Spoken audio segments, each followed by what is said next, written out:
Good evening future doctors. कल हमने पढ़ा था पॉरीफेरा, आज हम पढ़ेंगे सीलेंट्रेट्स। और देखिए पॉरीफेरा की स्पेलिंग में आई आ रहा था, क्या आ रहा था? आई, जो रिप्रेजेंट कर रहा है हमारे समझने के लिए internal fertilization and internal budding. Coelenterates में ई आ रहा है जो रिप्रेजेंट कर रहा है external fertilization and external budding. Coelenterates में दोनों होता है, इंटरनल भी होता है लेकिन एक्सटर्नल मोस्ट कॉमन होता है, तो इसका नाम ही बता रहा है। अब देखिए जरा आखिर सीलेंट्रेट्स क्या है। सीलेंट्रेट्स ओल्ड नेम है। देखो ये दो वर्ड से बना हुआ है, सीलोम एंड एंट्रॉन। सीलोम का मतलब होता है ऐसी कैविटी जो चारों तरफ से मीजोडर्म से कवर हो। इनमें मीजोडर्म होता ही नहीं है, फिर भी इनका नाम सीलोम रख दिया, तो इसका मतलब इनमें सीलोम नहीं है। दूसरा आप मुझे बताओ एंट्रॉन, तो एंट्रॉन का मतलब क्या होता है? डाइजेशन वाली कैविटी, इंटेस्टाइन वाली कैविटी। ये भी इसमें नहीं होती, ये भी इसमें प्रॉपर नहीं होती। तो मजे की बात है, ना ही इनमें सीलोम है ना ही इनमें एंट्रॉम है, तो इनका नाम हो गया सीलेंट्रॉन। क्या नाम हो गया? सीलेंट्रॉन। इनका नया नाम है निडेरियंस। इनका नया नाम है निडेरियंस, जो इनको नीडोब्लास्ट की वजह से दिया गया है। किसकी वजह से दिया गया है? नीडोब्लास्ट की वजह से। क्या होते हैं नीडोब्लास्ट? नीडोब्लास्ट स्टिंगिंग सेल होते हैं। स्टिंगिंग सेल मतलब डसने वाले। आपने टच किया और एकदम से आ जाएंगे, जैसे आपने वो बच्चों का खिलौना देखा होगा, उसमें ऐसे डब्बा बंद रहता है, आपने टच किया तो एकदम से उसमें से कुछ निकल के बाहर आता है। तो ऐसे ही इनमें नीडोब्लास्ट होते हैं और ये नीडोब्लास्ट में टॉक्सिन होता है, तो इसीलिए स्टिंगिंग सेल है ये। इनकी बहुत ही ज्यादा इंपॉर्टेंट फीचर है इनका। ठीक है, अब देखो जरा इनमें क्या प्रेजेंट है। ये देखो ये क्या बना हुआ है? ये टेंटिकल्स हैं। ये क्या है? टेंटिकल्स। और इन टेंटिकल्स के यहां पर, इन जगह पर, इनके किनारे पर क्या प्रेजेंट होते हैं? नीडोब्लास्ट बन जाएगा। ये देखो जरा, ये अलग अलग है। ये पॉलिप बना हुआ है, ये मेड्यूसा बना हुआ है। अब देखना जरा, इसमें एक ही कैविटी होती है। एक ही कैविटी होती है, उसी कैविटी से बॉडी में फ्लूइड सर्कुलेशन होगा और उसी कैविटी में डाइजेशन होगा। मतलब गैस्ट्रिक कैविटी भी यही है और सर्कुलर कैविटी भी यही है, इसीलिए इसको गैस्ट्रोवेस्कुलर कैविटी बोल देते हैं। और इसकी ओपनिंग पर माउथ है। इसकी ओपनिंग पर माउथ है जो टेंटिकल्स से ऐसा लगता है नीचे है, इसीलिए उसको क्या बोल देते हैं? हाइपोस्टोम। क्या बोल देंगे उसको? हाइपोस्टोम। क्लियर है? अब आप यहां पर जरा ध्यान समझना, हम बात कर रहे हैं इनके हैबिटेट की। भैया सभी के सभी एक्वेटिक हैं, सभी के सभी एक्वेटिक हैं। इनके अंदर जेलीफिश आती। कभी तुमने जेलीफिश को ऐसे चलते हुए देखा है कि पानी पूरी खाने चला गया? तो आप मुझे बताओ जरा कहां पर होंगी एक्वेटिक? हाँ, फ्रेश वाटर भी हो सकती है कुछ, जैसे हाइड्रा। कैसे? हाइड्रा। दूसरा आप मुझे बताओ हैबिटेट, तो हैबिटेट में ये अकेले भी हो सकती है, सॉलिटरी। सॉलिटरी मतलब अकेला। और आप मुझे बताओ ग्रुप में भी हो सकती है, कॉलोनियल। और उसके बाद आप मुझे बताओ एक जगह पर फिक्स भी हो सकती है और फ्रीली स्विम भी कर सकती है। हिटलर ने अपने ऑर्गेनाइजेशन का नाम हाइड्रा रखा था। क्यों? क्योंकि आप मुझे बताओ जरा क्यों रखा था? अकेला भी वो ऑर्गेनाइजेशन सरवाइव कर सकता है, बिना किसी की मदद से। वो एक जगह आ गया तो वो हमेशा रहेगा। और हाई पावर ऑफ रिजनरेशन है, एक के टुकड़े करोगे तो मल्टीपल बन जाएंगे, तो इसीलिए उसने उसका नाम क्या रखा था? हाइड्रा। अब देखो जरा ऑर्गेनाइजेशन, तो पहले पॉरीफेरा में सेलुलर लेवल था, यहां से टिश्यू लेवल ऑर्गेनाइजेशन शुरू हुआ। सिमेट्री, वहां पर एसिमेट्रिकल थे, यहां से रेडियल सिमेट्री शुरू हुई।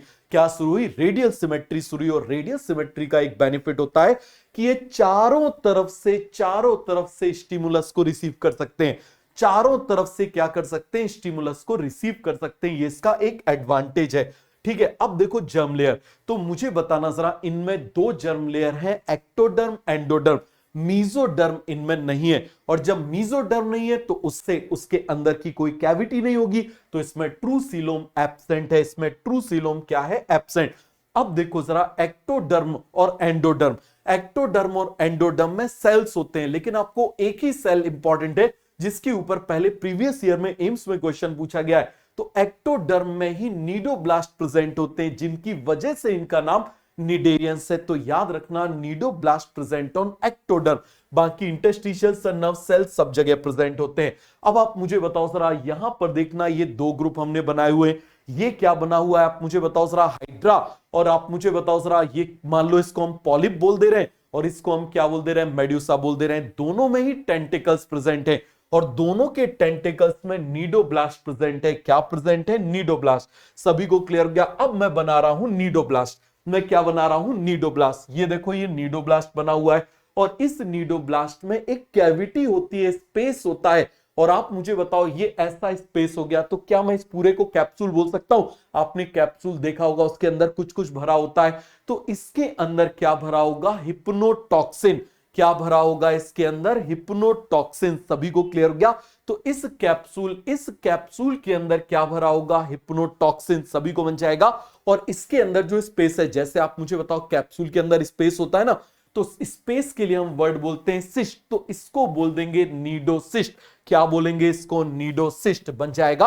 अब देखो जरा, ये डायग्राम एनसीईआरटी में दिया हुआ है, एक्चुअली ये वाला डायग्राम एनसीईआरटी में दिया हुआ है, लेकिन ये आपको समझना जरूरी है। इस कैविटी में क्या भरा हुआ है आप मुझे बताओ? हिप्नोटॉक्सिन। तो वो हिप्नोटॉक्सिन तो बह के अलग हो सकता है, तो इसीलिए उसको कवर करने के लिए एक ढक्कन आ गया, जिसको हम क्या बोलेंगे? बोलो जरा, ओपर्क्यूलम। और यहां पर इस पूरी कैविटी को हम ऐसे खींच के रखेंगे, ऐसे रिफ्रैक्टरी फाइबर और लासों की मदद से, ये लासों की मदद से इस पूरे को खींच के रखेंगे। क्यों खींच के रखेंगे? जैसे स्प्रिंग को खींच के रखा हुआ है कि छूटा और अब वो ऐसे पूरा का पूरा रिलीज हो जाएगा। तो यहां पर आप मुझे बताओ, इसमें ये भरा हुआ है, इसमें ये भरा हुआ है। अब जैसे ही किसी ने इसके ओपर्क्यूलम को टच किया, किसी ने भी इसके ओपर्क्यूलम को टच किया, ये क्या होगा? धड़ाक से इससे ऐसे एक फाइबर निकलेगा। क्या निकलेगा? एक फाइबर निकलेगा। आपने देखा होगा बिल्डिंग पे चढ़ने के लिए, कैसे इस्तेमाल करते हैं ना, एक गन होती है, उससे ऐसे जाते हैं, उससे नीचे रस्सी बंधी रहती है, तो ऐसा ही इसमें से ये निकलता है। और ये जाके क्या करेगा? इसका काम है कहीं पर भी जाके अटैच हो जाना। तो अटैच हो जाएगा, एक जगह पे फिक्स हो जाएगा, तो एनकरेज प्रोवाइड कर देगा। क्या प्रोवाइड करेगा? एनकरेज, मतलब एक जगह पर फिक्सेशन। और आप मुझे बताओ, इसी की मदद से भाई उससे लड़ाई भी कर सकते हैं, अटैक, खुद की रक्षा भी कर सकते हैं, डिफेंस, और ये प्रे को भी कैप्चर करेगा। ऐसे करके क्या करेगा? प्रे को कैप्चर करेगा। तो आप मुझे बताओ जरा, ये नीडोब्लास्ट किस किस में इन्वॉल्व हो रहा है? अटैक में, एनकरेज में, डिफेंस में और प्रे को कैप्चर करने में। ये डिस्चार्ज नीडोब्लास्ट है, जिसका डायग्राम ऐसे एनसीईआरटी में दिया हुआ है। अरे बन जाएगा, जिसका डायग्राम किस में दिया हुआ? एनसीईआरटी में। ये जो यहां पर बड़ा सा बना हुआ है, इसको लासो बोलते हैं। क्या बोलते हैं? लासो। और ये जो छोटे छोटे से फाइबर हैं, इनको रिफ्रैक्टरी या रिट्रैक्टरी फाइबर बोलते हैं। तो function of cnidoblast, attack, defence, encourage, एक जगह पे फिक्स करना और कैप्चर प्रे, इंपॉर्टेंट है ये।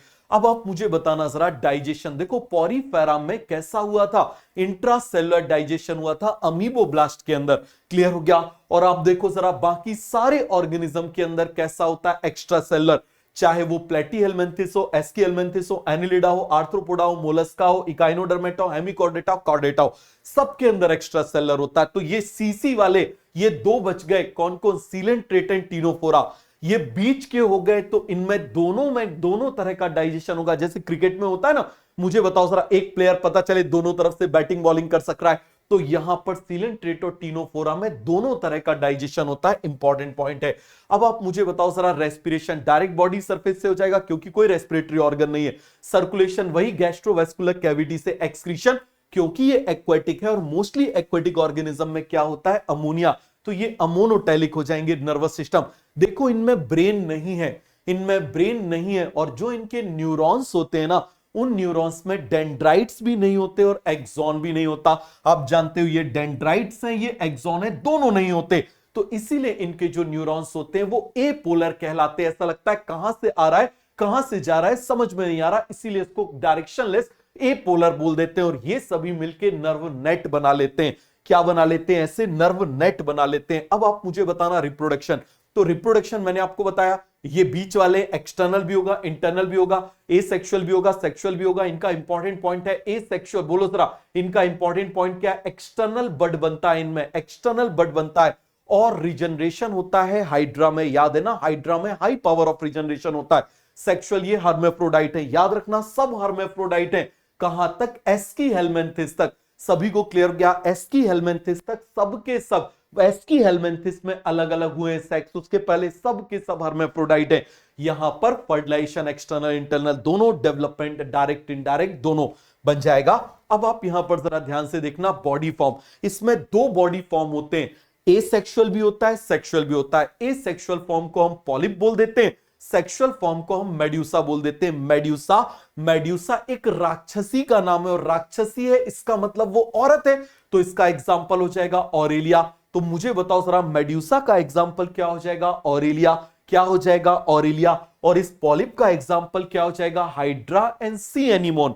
क्या हो जाएगा? हाइड्रा एंड सी एनीमोन, जिसको एडम्शिया भी बोलते हैं। अब देखो, ये एसेक्सुअल फॉर्म है तो एसेक्सुअल रिप्रोडक्शन करेगा, इसको बनाएगा। ये सेक्सुअल फॉर्म है तो सेक्सुअल रिप्रोडक्शन करेगा, इसको बनाएगा। तो कुछ ऐसे सिलेंट्रेट होते हैं जिनमें ये कन्वर्जन चलता रहता है, सेक्सुअल एसेक्सुअल, सेक्सुअल एसेक्सुअल, ये कन्वर्जन चलता रहता है। इसको हम क्या बोल देते हैं? मेटाजेनेसिस। क्या बोल देते हैं? मेटाजेनेसिस बन जाएगा। अब देखो, ऑरेलिया, मैंने आपको बोला ना, आप मुझे बताइए एक औरत में क्या प्रेजेंट होता है? Only sexual form. भाई ऑफेंड देने की जरूरत नहीं, कॉन्सेप्ट याद करने के लिए जरूरत है। तो केवल मेड्यूसा प्रेजेंट है, केवल मेड्यूसा मतलब ओनली सेक्सुअल फॉर्म। मुझे बताओ जरा, ओनली एसेक्सुअल फॉर्म किस में प्रेजेंट है? हाइड्रा में और एडम्शिया में, मतलब सी एनीमोन में। और बच गया जिसमें दोनों प्रेजेंट है, जिसमें दोनों प्रेजेंट है वो है ओबेलिया। वो कौन हो जाएगा? ओबेलिया। तो ये जो हमने देखा ना, ये कन्वर्जन, ये ओबेलिया में प्रेजेंट होता है, बाकी ऑरेलिया में केवल ये है। अब मुझे बताओ, हाइड्रा और सी एनीमोन में केवल ये है, बन जाएगा।